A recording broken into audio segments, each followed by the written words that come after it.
Olá, estudante, como é que você está? Professor Mário Jonas aqui para mais uma aulinha de matemática. Então vamos lá. O tema da aula de hoje, tabelas e gráficos. Olha só, para que servem as tabelas e servem os gráficos? Vamos imaginar que uma pesquisa ela foi realizada a respeito das intenções de votos, por exemplo. E aí nós temos candidato A, candidato B, candidato C, candidato D. E aí tem as intenções de votos, as pessoas falam em quem elas vão votar. Imagine o seguinte, esse conjunto de informações, esse grande conjunto de informações, eles precisam ser organizados. E qual é a melhor maneira de organizar essa informação? Através de um dado ou a organização desses dados, né? Através de uma tabela ou através de um gráfico, tudo bem? E aí, com qual objetivo nós vamos estudar essas tabelas e esses gráficos? Com o objetivo de avaliar uma tabela ou um gráfico e conseguir retirar informações dentro desses objetos, tudo bem? Então vamos lá para as tabelas, olha só. Nas tabelas eu tenho o seguinte, um grupo de informações, a altura dos montes mais altos de alguns países. Nós temos ali o Cazaquistão, o Afeganistão e o Nepal. Bom, ali tem o nome do monte, tá? O Monte Katangri, Nashok e o Everest. O Everest é fácil, o Everest nós conhecemos, que fica lá no Nepal. E aí, por exemplo, olhando aqui, nós podemos verificar qual é o mais alto. Bom, o mais alto é o do Nepal, não é isso? Que fica a quantos metros em relação ao nível do mar? Ele fica a 8.848 metros em relação ao nível do mar, tá? Então, esse daqui é o mais alto, olha só. Então, esse daqui é o mais alto. Bom, qual é o mais baixo? O mais baixo é o do Cazaquistão, que fica a 7.010 metros. E o que fica ali entre os dois, né, seria o 7.492 metros, que é no Afeganistão. Então, quando você tem uma tabela, você tem um conjunto de informações, e nesse conjunto de informações, às vezes, pode estar te fazendo uma pergunta em relação a esse conjunto de dados. Por exemplo, ali poderia perguntar em qual país eu tenho o monte, né, dos montes, na altura dos montes, nós temos o monte mais alto. Em que país seria esse? Ah, seria o Nepal. Então, você identifica o maior valor, identifica o país que está associado a ele. Então, você precisa saber fazer a leitura de maneira adequada dessa tabela. Difícil isso, pessoal? Acredito que não, né? Bem tranquilo. Então, vamos lá para mais um exemplo. Olha só. Aqui eu tenho a distribuição dos salários dos funcionários de uma empresa. Primeira pergunta que eu posso fazer. Eu quero saber o total de funcionários. Ó, eu quero saber o total de funcionários. Olha, professor, total de funcionários é só somar na coluna dos funcionários. Exatamente, pessoal. Olha só, nós temos 12 funcionários que recebem 800, 8 funcionários que recebem 1.000, 6 funcionários que recebem 1.300, 3 funcionários que recebem 2.000, 1 funcionário que recebe 5.000. Então, o que eu preciso fazer? Eu preciso somar todos esses valores. Então, eu vou fazer 12 mais... Opa, aqui é 12, né? Escrevi apenas um, deixa eu arrumar aqui para você. Então, olha só, nós temos 12 mais 8, mais 6, mais 3, mais 1. E vamos somar devagarzinho, olha só. 12 mais 8, 12 mais 8 dá 20. 20 mais 6, 20 mais 6 dá 26. 26 mais 3 dá 29, mais 1 dá 30. Então, nós temos aqui, ó, 30 funcionários. Beleza? Então, total de funcionários, 30. Então, aqui, vamos até colocar aqui, ó. Vamos fazer esse grupo aqui. Então, nós temos um total de 30 funcionários. Belezinha? Olha só que interessante. Outra pergunta que pode ser feita avaliando em cima dessa tabelinha. Quantos funcionários recebem menos de 2.000? Então, eu quero saber o total de funcionários que recebem um valor menor, ó, um valor menor que 2.000. Bom, menor que 2.000 é quem ganha 1.300, 1.800, ou seja, eu tenho que avaliar esse grupo aqui, ó, vamos destacar de uma cor diferente. Eu iria avaliar esse grupo aqui, que são as pessoas que ganham menos de 2.000. Lembrando que quem ganha menos de 2.000 ou ganha 1.300, 1.000 ou 800. Tudo bem? Então, quantas pessoas nós temos nesse conjunto de dados aqui, ó? Nós temos 12 mais 8, 20 mais 6, 26. Ou seja, desse grupo de 30 funcionários, 26 desses funcionários recebem menos de 2.000. Ó, de um grupo de 30 funcionários, 26 funcionários recebem menos de 2.000. Então, você está avaliando um conjunto de dados.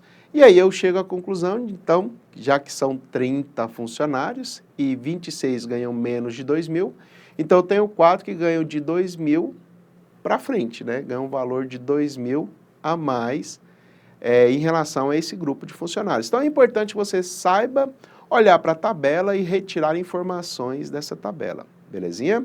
Vamos lá para mais um exemplo, olha só. Eu tenho o resultado do teste de gravidez de 200 mulheres. E olhem só aqui com relação às informações que eu tenho. Eu tenho se está grávida, sim ou não, diagnóstico positivo, diagnóstico negativo e o total. Então vamos lá. Quantas mulheres estão grávidas, né? Que é o sim. Bom, dá um total de 130. Mas quantas têm o diagnóstico positivo, ou seja, elas sabem que estão grávidas? São 110. Quantas têm o diagnóstico negativo? Olha, grávida, sim, mas tem como diagnóstico negativo? 20.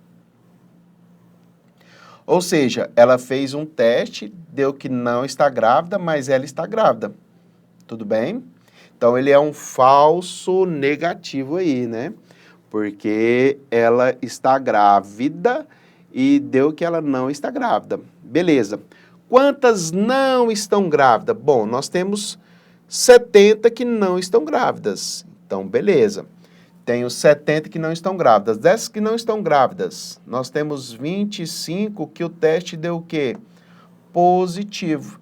Então, essa mulher, ela fez o teste, identificou que ela está grávida, que é o falso positivo, tudo bem?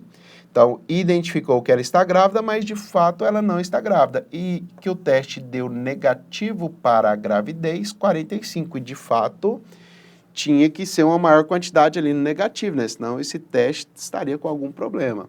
Então, beleza. Eu tenho um total de 70 mulheres, né? Que não estão grávidas.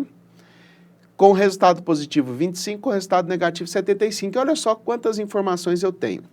Quantas mulheres estão grávidas? A questão de sim, tenho 130. Não, 70. Quantas têm diagnóstico positivo? 135. Quantas têm diagnóstico negativo? 65. Tá vendo o tanto de informação que eu tenho aí, tanto para estar grávida, sim ou não, quanto para o diagnóstico positivo ou negativo. E no total tenho quantas mulheres?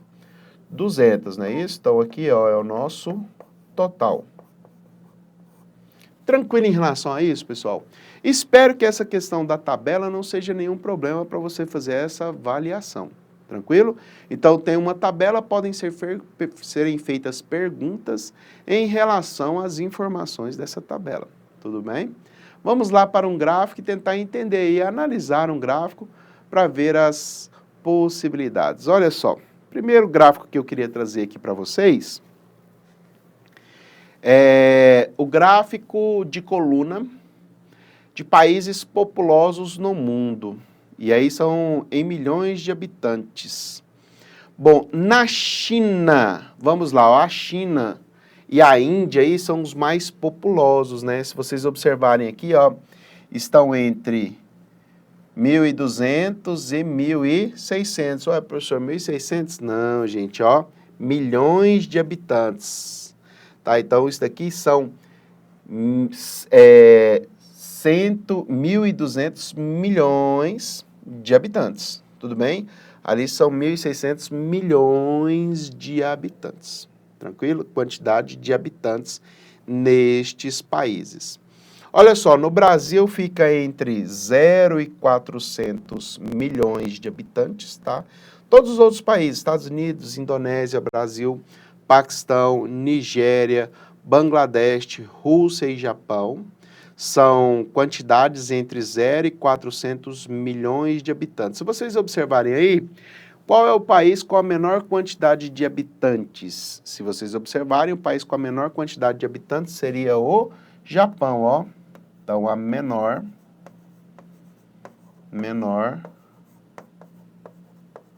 quantidade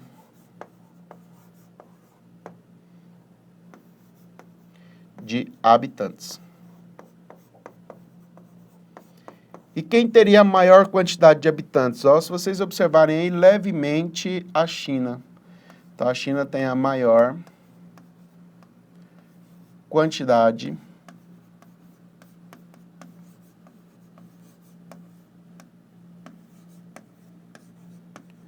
de habitantes. Então, tem a maior quantidade de habitantes. Então, menor quantidade de habitantes o Japão, maior quantidade de habitantes a menor o Japão, maior quantidade de habitantes a China. O segundo maior é a Índia. Ah, qual seria o terceiro maior? Os Estados Unidos e assim por diante. Ou seja, ele dá um conjunto de informações, e você precisa avaliar dados deste gráfico ou dessa tabela. Então, podem ser feitas perguntas diversas aí em relação a esse gráfico. Então, ele poderia perguntar qual é o país mais populoso. Qual seria o país mais populoso? A China. Qual seria o país menos populoso? O país menos populoso, o Japão. Ah, qual o segundo país mais populoso? O segundo país mais populoso é a Índia. Ah, quantas pessoas tem mais ou menos na China ou na Índia? Está entre 1.200 e 1.600 milhões de pessoas, tá? Está entre 1.200 e 1.600 milhões de pessoas. Tranquilo em relação a isso? Então, você vai olhar para uma tabela ou para um gráfico e colher informações. Até que se vocês observarem no material de vocês, né, das atividades que vocês têm para desenvolver, ele dá uma tabela, dá gráfico e pede informações desse conjunto de dados, seja de uma tabela ou de um gráfico, beleza? Vamos lá para mais um gráfico para finalizarmos essa aula. Olha só. Neste gráfico aqui, nós temos a taxa de mortalidade infantil por região em 2013. Bom, se vocês observarem, eu tenho ali na região Nordeste, tem um maior índice, é algo entre 18 e 24, tá? Fontes do IBGE, esse daí. A segunda região, região Norte, terceira região Centro-Oeste, quarta região Sudeste, a quinta região com a taxa menor, né, de mortalidade infantil seria a região Sul. Então, ele poderia pedir a maior, ele poderia pedir a menor, ou ele poderia pedir a que está intermediária, né, que seria a região Centro-Oeste. Não é a maior, nem a menor, nem a segunda menor, nem a segunda maior. Está exatamente no centro, né, dessa distribuição de dados. Ele poderia perguntar mais ou menos quanta a taxa de mortalidade ali na região Sudeste, por exemplo. Olha só, eu sei que o 12 está aqui, ó. Então, a região Sudeste é um pouquinho maior do que 12. A taxa de mortalidade infantil, né, 12. Aqui não colocou a informação, né? Poderia ser porcentagem, acho que acredito que 12 crianças, né? Porcentagem de 12 é muita coisa. Então, 12% ou 12% acredito que seja muito grande. Então, seriam 12 crianças, seria a taxa de mortalidade infantil nessa região em 2013. Tudo bem? Porque, lembrando que porcentagem, quando eu digo que é um número muito alto, né? Porque, pensa bem, vamos considerar ali que 12% das crianças que nasceram, mais ou menos, né? elas morreram. Lembrando que mortalidade infantil, se eu não me engano, é menor do que 1 ano de idade, tá? Passou de 1 ano de idade, não é considerado mortalidade infantil. Acredito que seja esse o dado, não me recordo bem. E aí, eu tenho uma tabela, essa tabela ele indica do que é, e aí você vai tirar dados, informações dessa tabela, e depende da pergunta que venha na questão. Tudo bem? Espero que essa aula tenha sido produtiva e até a próxima, pessoal. Tchau, tchau.